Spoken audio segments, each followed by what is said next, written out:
براءة من الله ورسوله إلا الذين عاهدتم من المشركين فسيحوا في الأرض 4 أشهر واعلموا أنكم غير معجز الله وأن الله مخزي الكافرين. وأذان من الله ورسوله إلى الناس يوم الحج الأكبر أن الله بريء من المشركين ورسوله فإن تبتم فهو خير لكم وإن توليتم فاعلموا أنكم غير معجز الله وبشر الذين كفروا بعذاب أليم. إلا الذين عاهدتم من المشركين ثم لم ينقصوكم شيئا ولم يظاهروا عليكم أحدا فأتموا إليهم عهدهم إلى مدتهم إن الله يحب المتقين.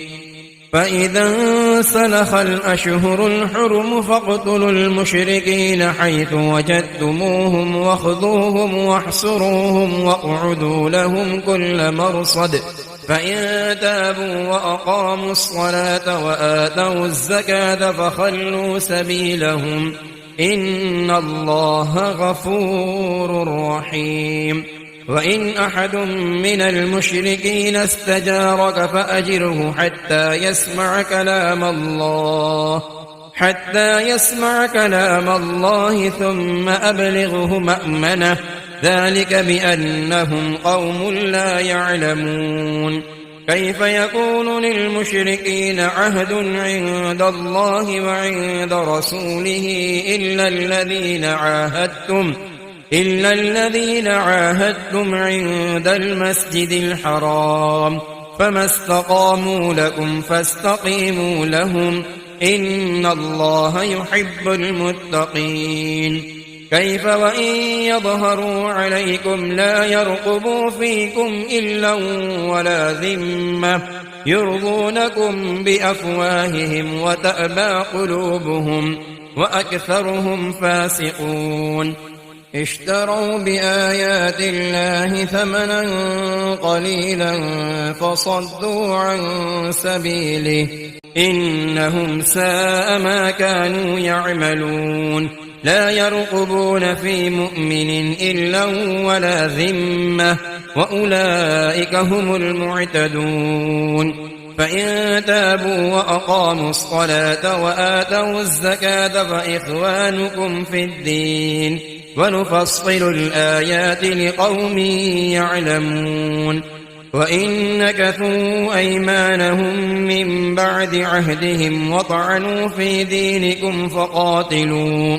فقاتلوا أئمة الكفر إنهم لا أيمان لهم لعلهم ينتهون. ألا تقاتلون قوما نكثوا أيمانهم وهموا بإخراج الرسول وهم بدؤوكم أول مرة أتخشونهم فالله أحق أن تخشوه إن كنتم مؤمنين. قاتلوهم يعذبهم الله بأيديكم ويخزهم وينصركم عليهم ويشف صدور قوم مؤمنين ويذهب غيظ قلوبهم ويتوب الله على من يشاء والله عليم حكيم. أم حسبتم أن تتركوا ولما يعلم الله الذين جاهدوا منكم ولم يتخذوا من دون الله ولا رسوله ولا المؤمنين وليجة والله خبير بما تعملون. ما كان للمشركين أن يعمروا مساجد الله شاهدين على أنفسهم بالكفر أولئك حبطت أعمالهم وفي النار هم خالدون. إنما يعمر مساجد الله من آمن بالله واليوم الآخر واليوم الآخر وأقام الصلاة وآتى الزكاة ولم يخش إلا الله فعسى أولئك أن يكونوا من المهتدين. أجعلتم سقاية الحاج وعمارة المسجد الحرام كمن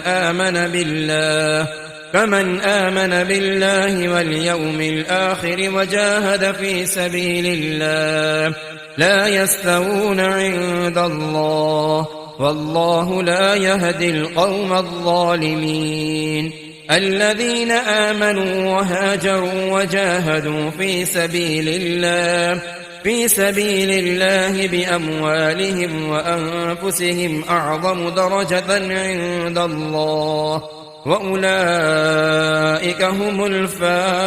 الفائزون. يبشرهم ربهم برحمة منه ورضوان وجنات لهم فيها نعيم مقيم خالدين فيها أبدا إن الله عنده أجر عظيم. يا أيها الذين آمنوا لا تتخذوا آباءكم وإخوانكم أولياء إن استحبوا الكفر على الإيمان ومن يتولهم منكم فأولئك هم الظالمون. قل إن كان آباؤكم وأبناؤكم وإخوانكم وأزواجكم وعشيرتكم وأموال اقترفتموها وتجارة تخشون كسادها ومساكن ترضونها أحب إليكم من الله ورسوله وجهاد في سبيله فتربصوا حتى يأتي الله بأمره والله لا يهدي القوم الفاسقين. لقد نصركم الله في مواطن كثيرة ويوم حنين إذ أعجبتكم كثرتكم فلم تغن عنكم شيئا وضاقت عليكم الأرض بما رحبت ثم وليتم مدبرين. ثم أنزل الله سكينته على رسوله وعلى المؤمنين وأنزل جنودا لم تروها وعذب الذين كفروا وذلك جزاء الكافرين. ثم يتوب الله من بعد ذلك على من يشاء والله غفور رحيم. يا أيها الذين آمنوا إنما المشركون نجس فلا يقربوا المسجد الحرام بعد عامهم هذا وإن خفتم عيلة فسوف يغنيكم الله من فضله إن شاء إن الله عليم حكيم. قاتلوا الذين لا يؤمنون بالله ولا باليوم الآخر ولا يحرمون ما حرم الله ورسوله ولا يدينون دين الحق من الذين أوتوا الكتاب حتى يعطوا الجزية عن يد وهم صاغرون. وقالت اليهود عزير ابن الله وقالت النصارى المسيح ابن الله ذلك قولهم بأفواههم يضاهئون قول الذين كفروا من قبل قاتلهم الله أنى يؤفكون. اتخذوا أحبارهم ورهبانهم أربابا من دون الله والمسيح ابن مريم وما أمروا إلا ليعبدوا إلها واحدا لا إله إلا هو سبحانه عما يشركون. يريدون أن يطفئوا نور الله بأفواههم ويأبى الله إلا أن يتم نوره ولو كره الكافرون هو الذي أرسل رسوله بالهدى ودين الحق ليظهره على الدين كله ولو كره المشركون يا أيها الذين آمنوا إن كثيرا من الأحبار والرهبان ليأكلون أموال الناس بالباطل ويصدون عن سبيل الله والذين يكنزون الذهب والفضة ولا ينفقونها في سبيل الله فبشرهم بعذاب أليم يوم يحمى عليها في نار جهنم فتكوى بها جباههم وجنوبهم وظهورهم هذا ما كنزتم لأنفسكم فذوقوا ما كنتم تكنزون إن عدة الشهور عند الله 12 شهرا في كتاب الله يوم خلق السماوات والأرض منها 4 حرم ذلك الدين القيم فلا تظلموا فيهن أنفسكم وقاتلوا المشركين كافة كما يقاتلونكم كافة واعلموا أن الله مع المتقين إنما النسيء زيادة في الكفر يضل به الذين كفروا يحلونه عاما ويحرمونه عاما ليواطعوا عدة ما حرم الله فيحلوا ما حرم الله زين لهم سوء أعمالهم والله لا يهدي القوم الكافرين يا أيها الذين آمنوا ما لكم إذا قيل لكم انفروا في سبيل الله اثاقلتم إلى الأرض أرضيتم بالحياة الدنيا من الآخرة فما متاع الحياة الدنيا في الآخرة إلا قليل إلا تنفروا يعذبكم عذابا أليما ويستبدل قوما غيركم ولا تضروه شيئا والله على كل شيء قدير إلا تنصروه فقد نصره الله إذ أخرجه الذين كفروا ثاني اثنين إذ هما في الغار إذ يقول لصاحبه لا تحزن إن الله معنا فأنزل الله سكينته عليه وأيده بجنود لم تروها وجعل كلمة الذين كفروا السفلى وكلمة الله هي العليا والله عزيز حكيم انفروا خفافا وثقالا وجاهدوا بأموالكم وأنفسكم في سبيل الله ذلكم خير لكم إن كنتم تعلمون لو كان عرضا قريبا وسفرا قاصدا لاتبعوك ولكن بعدت عليهم الشقة وسيحلفون بالله لو استطعنا لخرجنا معكم يهلكون أنفسهم والله يعلم إنهم لكاذبون عفى الله عنك لم أذنت لهم حتى يتبين لك الذين صدقوا وتعلم الكاذبين لا يستأذنك الذين يؤمنون بالله واليوم الآخر أن يجاهدوا بأموالهم وأنفسهم والله عليم بالمتقين إنما يستأذنك الذين لا يؤمنون بالله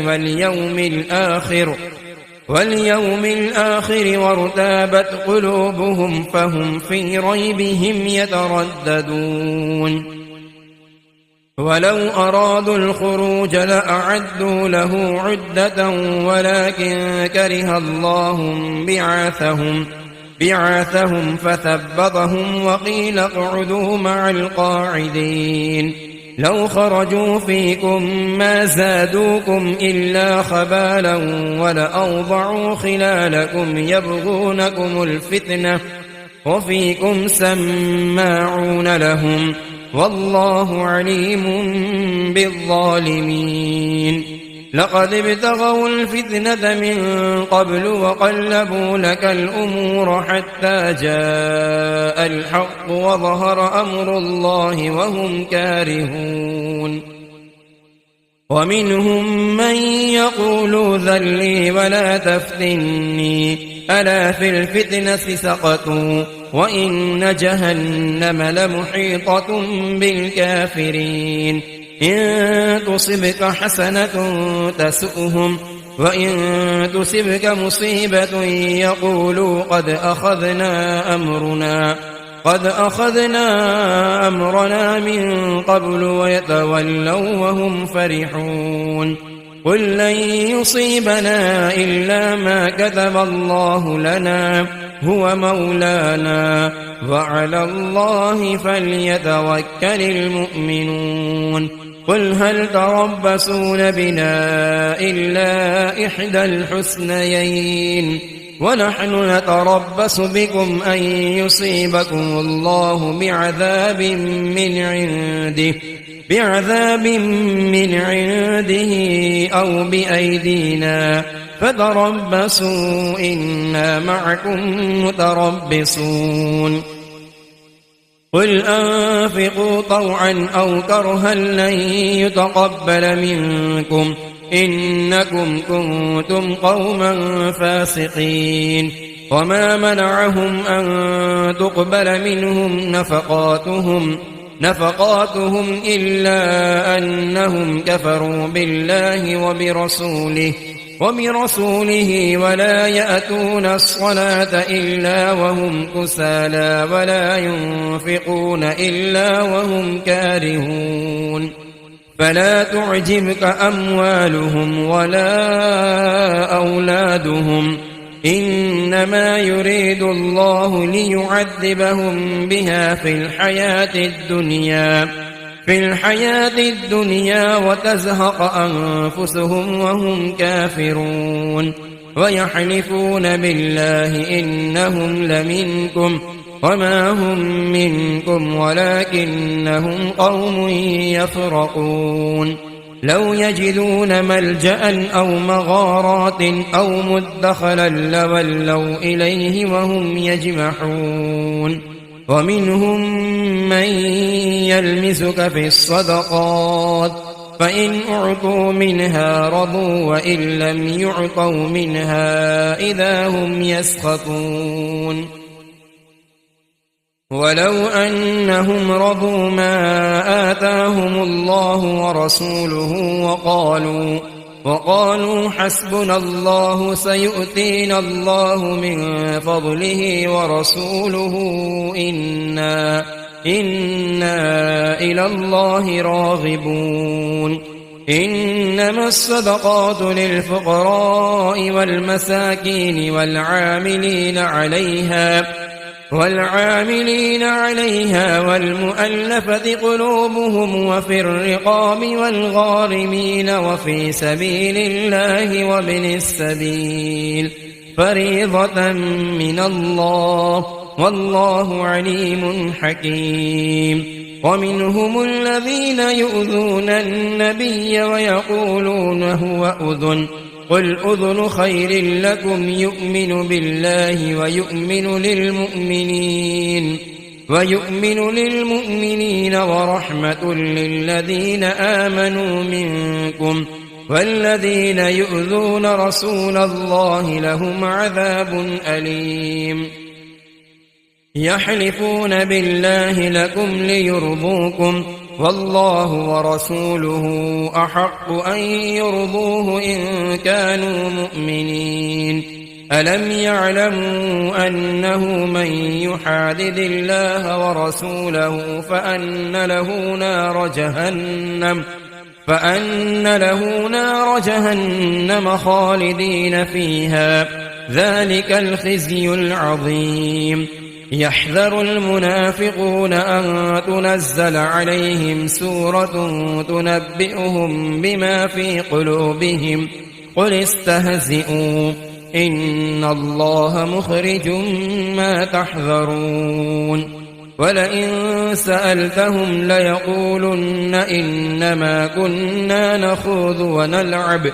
قل أبالله وآياته ورسوله كنتم تستهزئون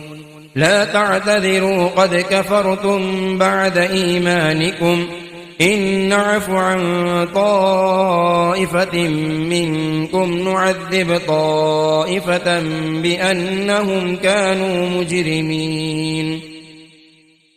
المنافقون والمنافقات بعضهم من بعض يأمرون بالمنكر وينهون عن المعروف ويقبضون أيديهم نسوا الله فنسيهم إن المنافقين هم الفاسقون وعد الله المنافقين والمنافقات والكفار نار جهنم خالدين فيها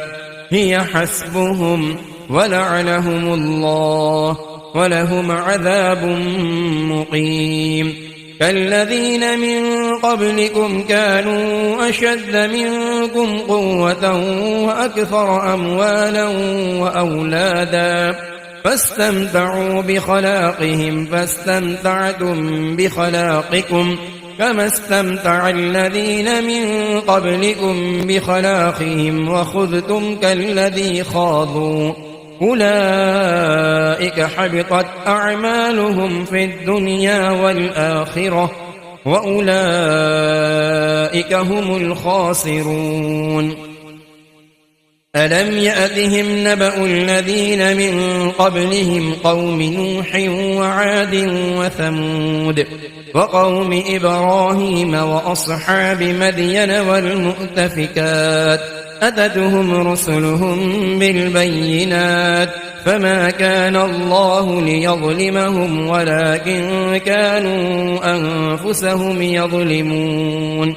والمؤمنون والمؤمنات بعضهم أولياء بعض يأمرون بالمعروف وينهون عن المنكر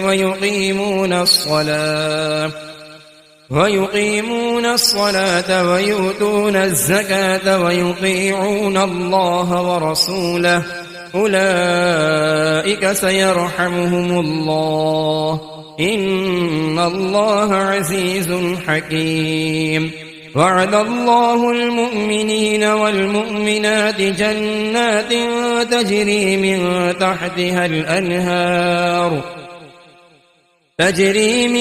تحتها الأنهار خالدين فيها ومساكن طيبة في جنات عدن ورضوان من الله أكبر ذلك هو الفوز العظيم يا أيها النبي جاهد الكفار والمنافقين واغلظ عليهم ومأواهم جهنم وبئس المصير يحلفون بالله ما قالوا ولقد قالوا كلمة الكفر وكفروا بعد إسلامهم وهموا بما لم ينالوا وما نقموا إلا أن أغناهم الله ورسوله من فضله فإن يتوبوا يك خيرا لهم وإن يتولوا يعذبهم الله عذابا أليما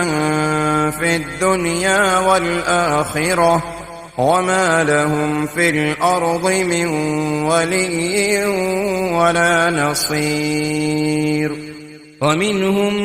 من عاهد الله لئن آتانا من فضله لنصدقن ولنكونن من الصالحين فلما آتاهم من فضله بخلوا به وتولوا وهم معرضون فأعقبهم نفاقا في قلوبهم إلى يوم يلقونه بما أخلفوا الله ما وعدوه وبما كانوا يكذبون ألم يعلموا أن الله يعلم سرهم ونجواهم وأن الله علام الغيوب الذين يلمزون المطوئين من المؤمنين في الصدقات والذين لا يجدون إلا جهدهم فيسخرون منهم سخر الله منهم ولهم عذاب أليم استغفر لهم أو لا تستغفر لهم إن تستغفر لهم 70 مرة فلن يغفر الله لهم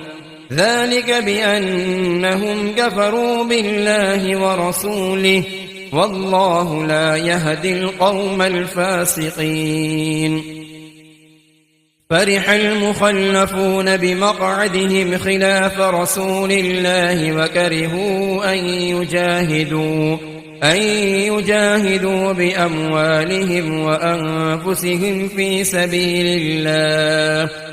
سبيل الله وقالوا لا تنفروا في الحر قل نار جهنم أشد حرا لو كانوا يفقهون فليضحكوا قليلا وليبكوا كثيرا جزاء بما كانوا يكسبون فإن رجعك الله إلى طائفة منهم فاستأذنوك للخروج فقل لن تخرجوا معي أبدا ولن تقاتلوا معي عدوا إنكم رضيتم بالقعود أول مرة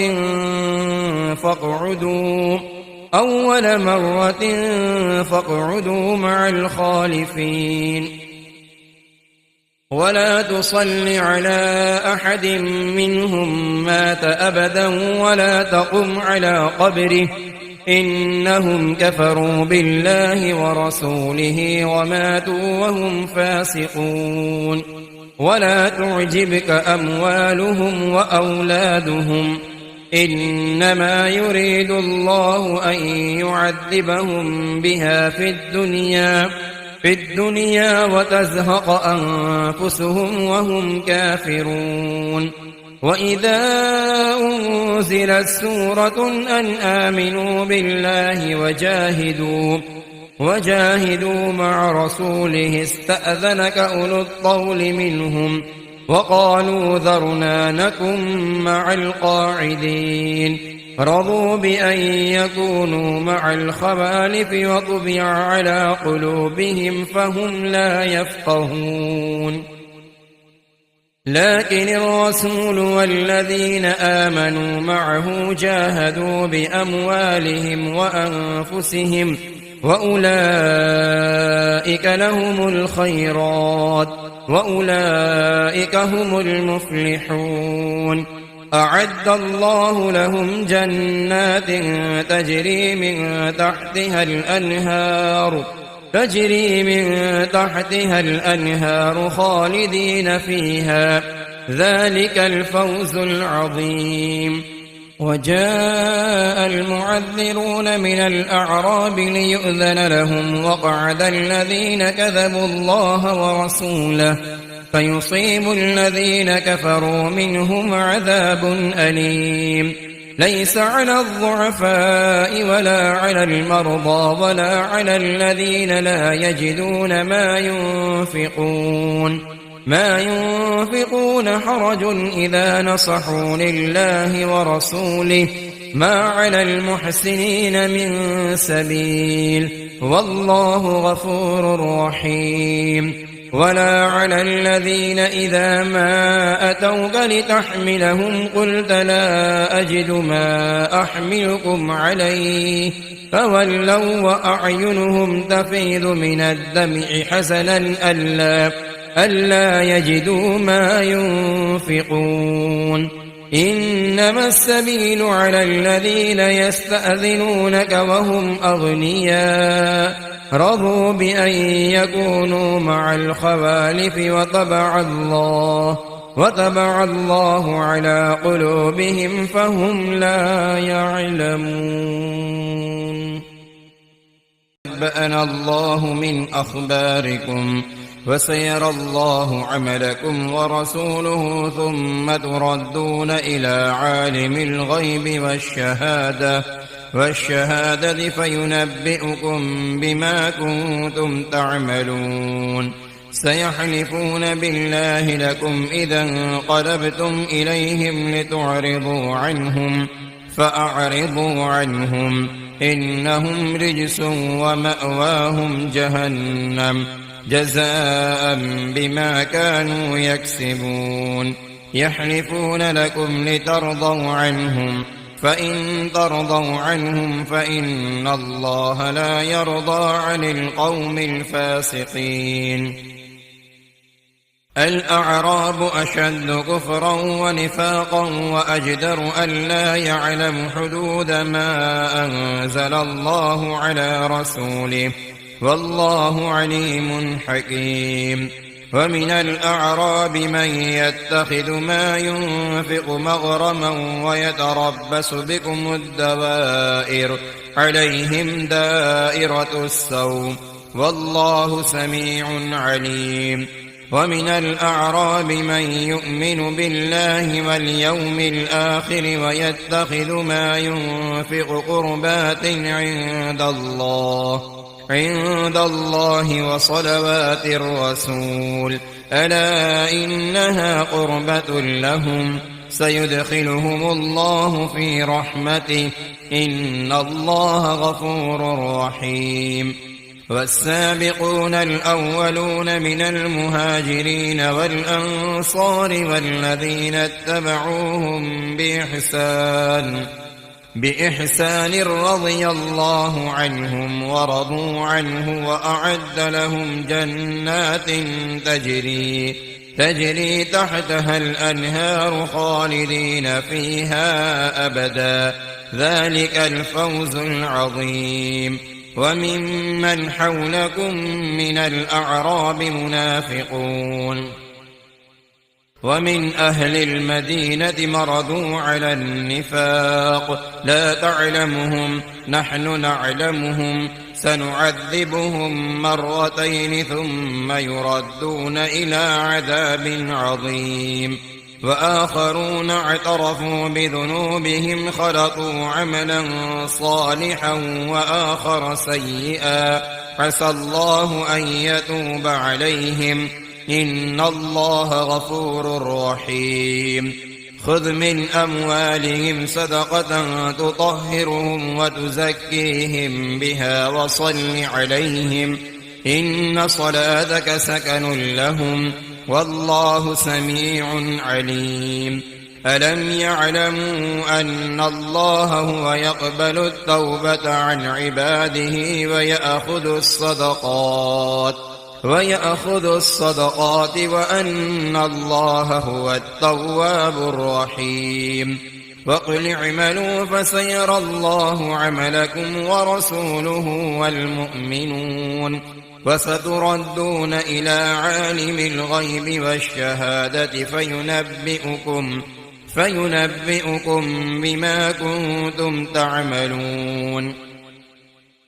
وآخرون مرجون لأمر الله إما يعذبهم وإما يتوب عليهم والله عليم حكيم. والذين اتخذوا مسجدا ضرارا وكفرا وتفريقا بين المؤمنين وإرصادا لمن حارب الله ورسوله من قبل وليحلفن إن أردنا إلا الحسنى والله يشهد إنهم لكاذبون لا تقم فيه أبدا لمسجد أسس على التقوى من أول يوم أحق أن تقوم فيه رجال يحبون أن يتطهروا والله يحب المطهرين أفمن أسس بنيانه على تقوى من الله ورضوان خير أمن أسس بنيانه على شفا جرف هار فنهار به في نار جهنم والله لا يهدي القوم الظالمين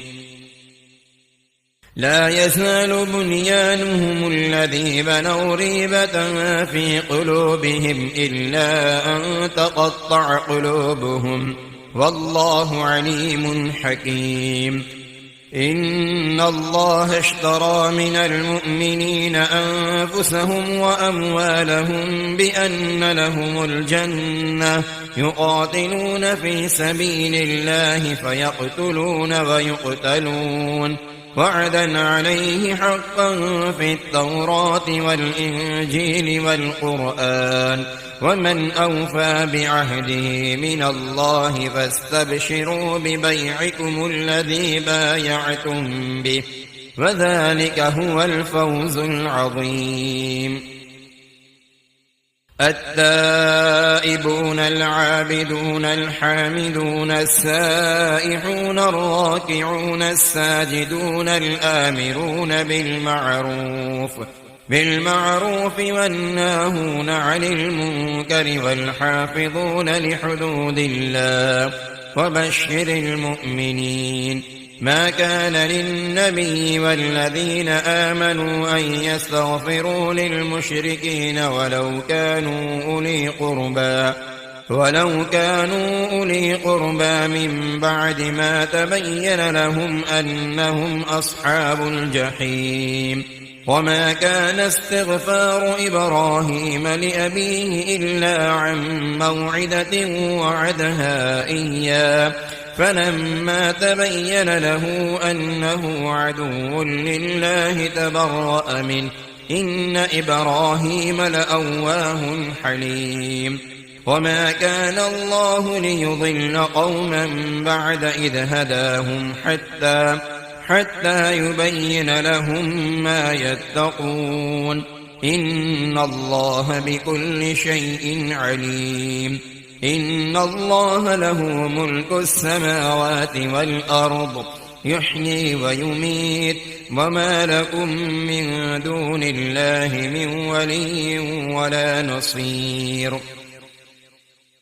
لقد تاب الله على النبي والمهاجرين والأنصار الذين اتبعوه في ساعة العسرة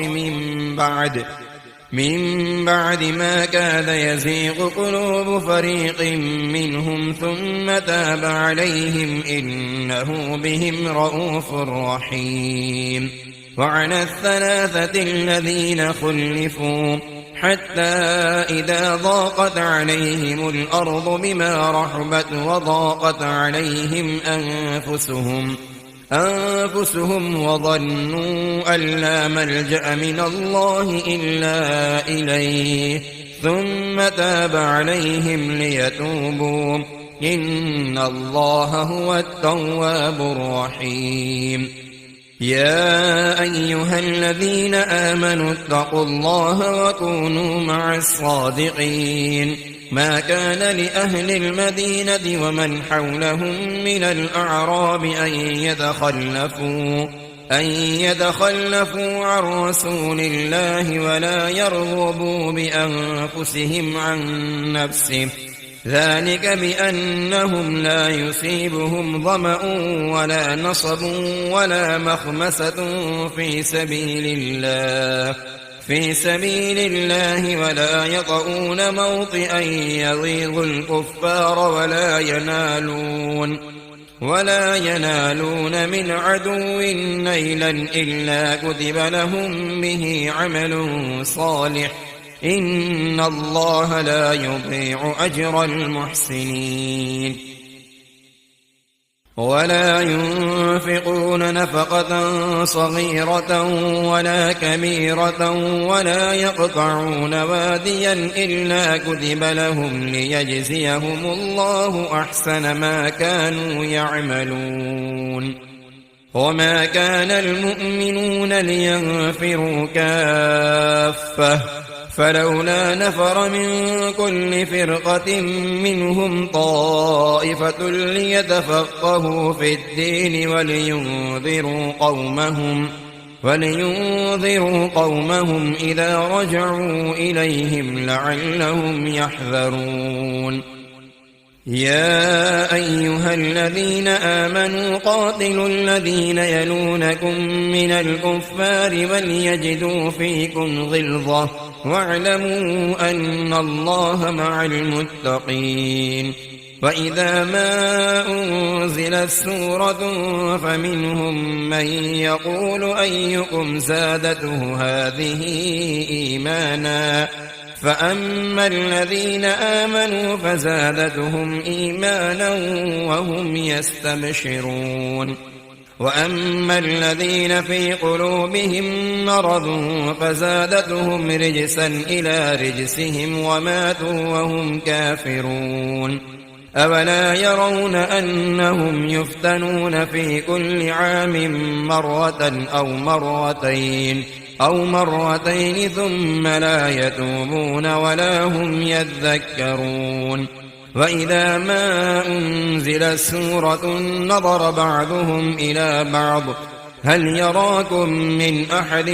ثم انصرفوا صرف الله قلوبهم بأنهم قوم لا يفقهون. لقد جاءكم رسول من أنفسكم عزيز عليه ما عنتم حريص عليكم بالمؤمنين رءوف رحيم. فإن تولوا فقل حسبي الله لا إله إلا هو عليه توكلت وهو رب العرش العظيم.